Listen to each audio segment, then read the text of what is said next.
Na apresentação que em cada semana fazemos da história do Jubileu, contamos, como sempre, com a presença do Manuel Clemente. Cumprimento, muito boa tarde. Boa tarde. Obrigado por estar uma vez mais connosco para, diria, século após século e em cada século, jubileu após jubileu, percorrermos toda esta história. E agora vamos para 1725. 1725, e é bom assinalar que vamos agora ver seguidamente, né, este jubileu de 1725, e depois o de 1750 e depois o de 1775. E estes três jubileus do século XVIII, cada um deles tem a sua nota própria. Sua particularidade. E que representam bem o que era a vida da Igreja nessa altura e em ligação com o que era a vida da sociedade, sobretudo europeia, não é? Desse tempo também. E é muito interessante verificar aquilo que eu tenho referenciado várias vezes desde o princípio, desde o Jubileu de 1300, que para nós vermos, digamos assim, não tanto a evolução, mas a realização da Igreja em cada época, os jubileus ajudam muito, porque como eram grandes concentrações de pessoas, e desde o povo de Deus em geral até ao cume, digamos assim, da hierarquia, que eram os papas de cada tempo, eles mostram bem como é que as coisas funcionam, ou não tanto, em cada época e na relação com os acontecimentos exteriores, que também tocavam as pessoas, como tudo nos toca em qualquer tempo. E este de 1725 é um jubileu no tempo do Papa Bento XIII, que tem um significado especial, porque é muito tridentino. Eu vou dizer mais devagarinho isto, porque isto é muito importante perceber. Tridentino vem de Trento, não é? E Trento foi um concílio que houve no século XVI, na segunda metade do século XVI. Ele começou ainda em 1545, mas só vai acabar em 1563, com interrupções pelo meio.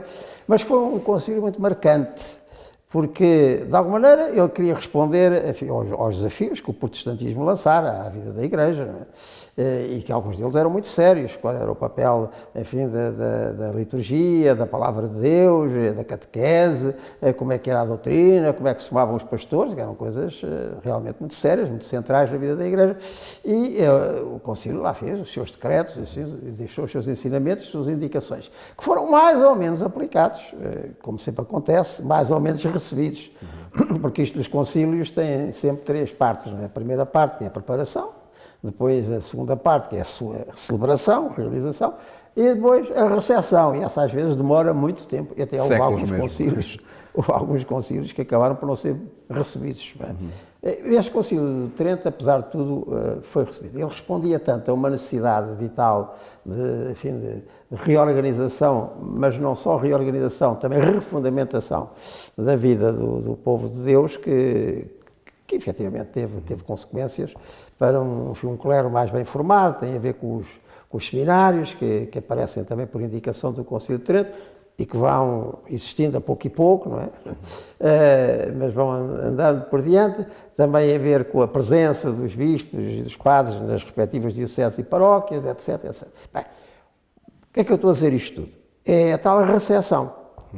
E mesmo a este nível de um jubileu, que era uma grande concentração de católicos, de crentes, vindos de toda a parte, em Roma, à volta dos túmulos de Pedro e de Paulo, e depois também das outras basílicas romanas, a indulgência, para que, enfim, os corações ficassem completamente purificados para se apresentarem devidamente diante de Deus, como mais tarde ou mais cedo acontece a cada um, e tudo isso, que eram os motivos dos jubileus, também aparece agora neste 1725. O Papa, como eu disse há bocadinho, é o Papa Bento XIII. O Papa Bento XIII é um exemplo de um Papa tridentino, porque ele era de uma família nobre, da Itália do Sul, um Orsini, né? E, portanto, poderia ter uma vida muito fácil e facilitada, né?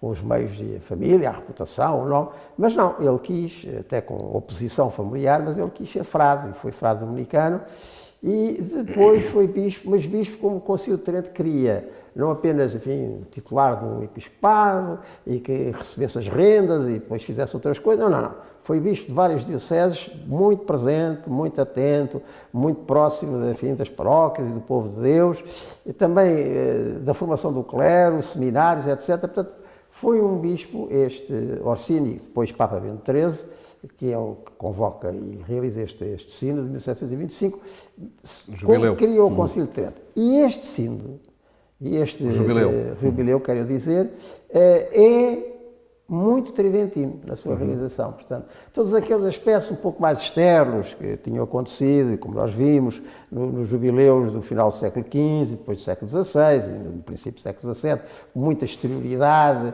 e muita festa.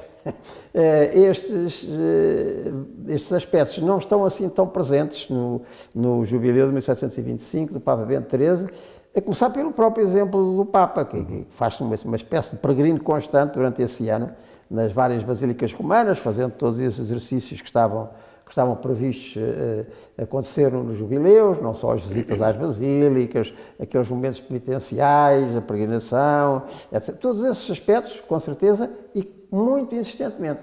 Tanto ele como conseguiu convencer alguns lá da Cúria, daqueles que trabalhavam mais diretamente com ele, a fazer o mesmo, e com muita insistência para os cardeais para darem o exemplo. E, portanto, é um jubileu realmente muito tridentino, não só na intenção do Papa Bento XIII, mas também na sua concretização. Essa é a nota especial deste jubileu de 1725. E o ser tridentino dá-lhe uma característica mais pastoral, chamemos assim, mais próxima de todas as pessoas? E no fundo, no espírito do jubileu, nós não nos podemos esquecer que os jubileus acontecem espontaneamente, ninguém os convocou, no final do século XIII, nesse 1300, com o Papa Bonifácio VIII.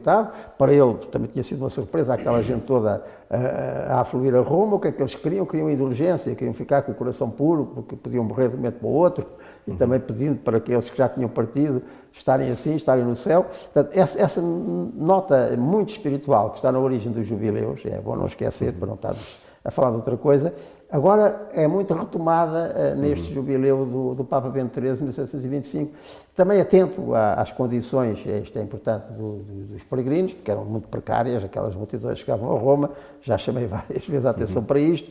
Criaram-se confrarias para os acolher, para lhes lavar os pés, porque vinham descalços muitos deles, não é? E alimentos, etc. E o Papa Bento XIII dá ordem ou permissão para que, ao lado das basílicas de peregrinação em Roma, se construam, digamos assim, umas barracas para que eles, pelo menos, tivessem abrigo quando lá fossem, etc. É um jubileu a vários títulos, muito interessante, muito pastoral e muito tridentino, muito na linha daquilo que o Concílio de Trento queria para a vida da Igreja. Veremos de hoje a 8 dias outras marcas do jubileu que segue, 1750, num encontro que manteremos também aqui. Vai ter outras notas. Outras notas, por certo. E por falar em encontros, lá para julho poderemos ter alguns encontros, mas em Paris, numa viagem cultural. Não é em Roma, mas também tem jubileu em Paris. Nessa visita à Catedral Notre Dame de Nevada, que o Dom Manuel vai acompanhar no grupo que estamos a convocar, chamemos assim. Muito obrigado também por isso. Voltamos a encontrar-nos então de hoje a 8 dias para um novo capítulo nesta história dos jubileus.